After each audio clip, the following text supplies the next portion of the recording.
तो आइए अपनी अगली 2 से 3 मिनट की वीडियो फिर से लेकर आते हैं। अब आता है हमारा ट्रीटमेंट ऑफ टैक्स को लेकर, treatment of provision for tax को लेकर के। देखो बेटे, मैंने पहला पार्ट इसमें लिखाया है कि अगर से हमारा सिंगल टैक्स दिया, if single tax given then same amount will be add while calculating net profit before tax and minus at last in operating activities। ठीक है।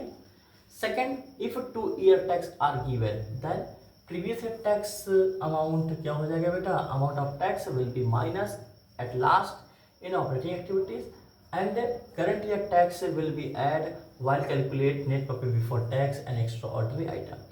2 साल का टैक्स दिया है बेटे, तो ऐसे केस में क्या करेंगे कि जो प्रीवियस ईयर का टैक्स है बेटे वो हम लास्ट में माइनस करेंगे ऑपरेटिंग एक्टिविटीज़ में, और जो करंट ईयर का टैक्स है वो हम लोग प्लस कर लेंगे जब बेटा हम लोग निकाल रहे हो नेट प्रॉफिट बिफोर टैक्स और एक्स्ट्राऑर्डिनरी आइटम। ठीक है।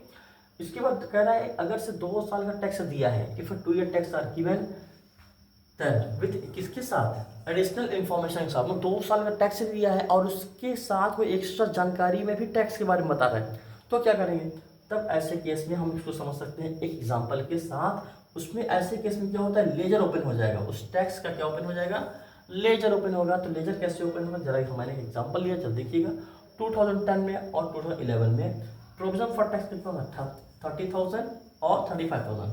2010 में था 30,000, 11 में था हमारा 35,000। एडिशनल जानकारी दे दिया है। फर्स्ट केस का हमने यहाँ लिया है, पहले केस टैक्स पेड है 25,000। ठीक है। तो टैक्स का लेजर ओपन कैसे करेंगे, टैक्स हमारी किस नेचर की होती है, लायबिलिटी नेचर की होती है, इसलिए हमारा ओपनिंग बैलेंस किधर आएगा, क्रेडिट में आएगा, और क्लोजिंग बैलेंस हमारा आएगा डेबिट में आएगा। By balance B D 30,000, to balance C D हमारा 35,000 आएगा। क्लियर है। इसके बाद हम देख लेंगे कि टैक्स हमारा पेड है कि मेड है। पेड लिखा है तो टू बैंक लिखेंगे, पेड लिखा है तो टू बैंक लिखे हैं, और मेड लिखा हो तो बाई स्टेटमेंट प्रॉफिट लॉस लिखते हैं। ठीक है। यहाँ क्या लिखा है, पेड लिखा है बेटे, इस वजह से हमने क्या लिखते हैं, टू बैंक 25,000। अब 25,000 प्लस 35,000 ऐड करेंगे आता है 60,000। ठीक है। 60,000 को हम लोग क्या करते हैं, इस 30,000 से माइनस करते हैं तो हमारा आता है 30,000। ये आ गया हमारा बैलेंसिंग फिगर। ये वाला टैक्स हम लोग क्या करेंगे, जब निकालेंगे नेट प्रॉफिट बिफोर टैक्स में हम लोग प्लस कर लेंगे, और ये वाला हम लास्ट में ऑपरेटिंग में क्या करेंगे बेटा, माइनस कर देंगे। ठीक है। और सेकंड केस में बेटा हमने देखा क्या कि मान लेते सेम अमाउंट 30,000 25,000 सेकंड केस का भी दिया, लेकिन एडिशनल इन्फॉर्मेशन में टैक्स के मेड दे दिया है, पेड की जगह मेड दे दिया है। तो अब वो ट्रीटमेंट कैसे बदलेगा, अमाउंट कैसे बदलेगा, ये देखो ओपनिंग बैलेंस इधर ही आएगा बाई बैलेंस बी डी करके, क्लोजिंग बैलेंस इधर ही आएगा टू बैलेंस सी डी करके। ठीक है। इसके बाद हम क्या करेंगे, टू बैंक कैसे करेंगे बेटा, ये समझिए।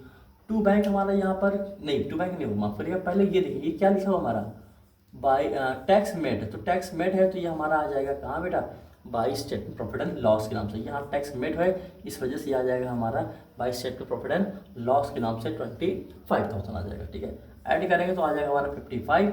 अब बैलेंसिंग फिगर जो आएगा वो हमारा माना जाएगा, ये बैलेंसिंग है, ये बैलेंस है बेटा, ये बैलेंसिंग फिगर हमारा 20,000 आ गया। ट्रीटमेंट वैसे ये वाला हम लोग माइनस करेंगे ऑपरेटिंग एक्टिविटीज़ में लास्ट में, ये वाला हम लोग प्लस करेंगे। ठीक है। लेकिन अमाउंट देखिए बदल गया एक वर्ड से, टैक्स मेड और टैक्स पेड की वजह से। ठीक। आई होप आपको ये भी समझ में आ गया।